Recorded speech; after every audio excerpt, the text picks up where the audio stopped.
The Community Budget Advisory Committee was appointed by the City Council, and our job is to identify tactics that the city should take to address the budget deficit that the city faces in the fiscal year 21. We have 9 members on the committee. I'm a former City Council member. The other co-chair, Neil Peterson, is a former mayor of the city. We have representatives of the business community. We have retired city employees, and we have 3 people from the city's leadership development program.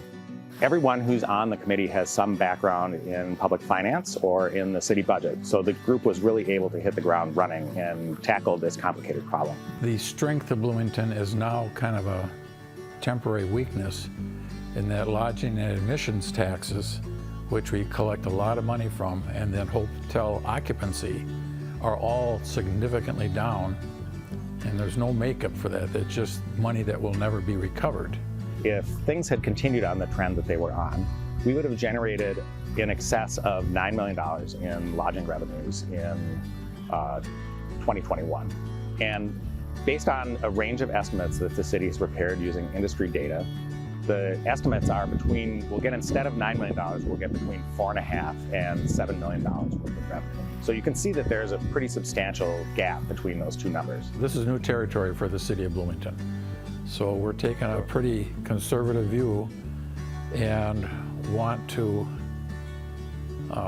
be realistic and want to leave enough flexibility where we can have a number of options to refer to the council for consideration. We've got a difficult set of decisions in front of us. This is not an appealing process to go through because we have some tough choices that we're going to have to make. If we increase taxes, that means money coming out of people's pockets to have to pay for stuff. If we're reducing services, in some cases that might mean that somebody's job doesn't exist anymore. And either of those situations is not really something that makes you be popular, but those are difficult decisions that the committee is involved in making, and that the City Council has asked us to hear the community's input and create packages of choices so that the City Council can make a good decision. You see the big red fire trucks, you see the police cars, you see the snow plows, you see the sweepers. These are all big ticket items. But there's other important services that are not quite as obvious to residents. Community development services, which would be building permits and the planning functions within the city, are important to making sure that the city develops in a safe and efficient way.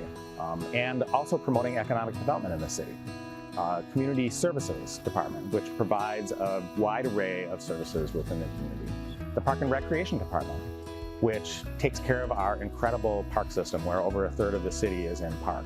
So we were pretty deliberate about setting our feedback schedule with the public so that we could collect feedback both prior to making decisions and after making preliminary decisions. So I would encourage residents at the September sessions to come and either talk about city services that they value or give their opinion to us about where the tax level for the city ought to be, because both of those things are important feedback for us to get before we start making decisions. The listening sessions are meant for those that have an opinion, want to have a voice, but don't know how to express it or don't know where to express it. Well, that's what these listening sessions are for. You don't need to be introduced, you don't need to be part of any organization. All you have to do is want to communicate. Let us know what you're thinking. Even if it's just one thought, it's an important thought.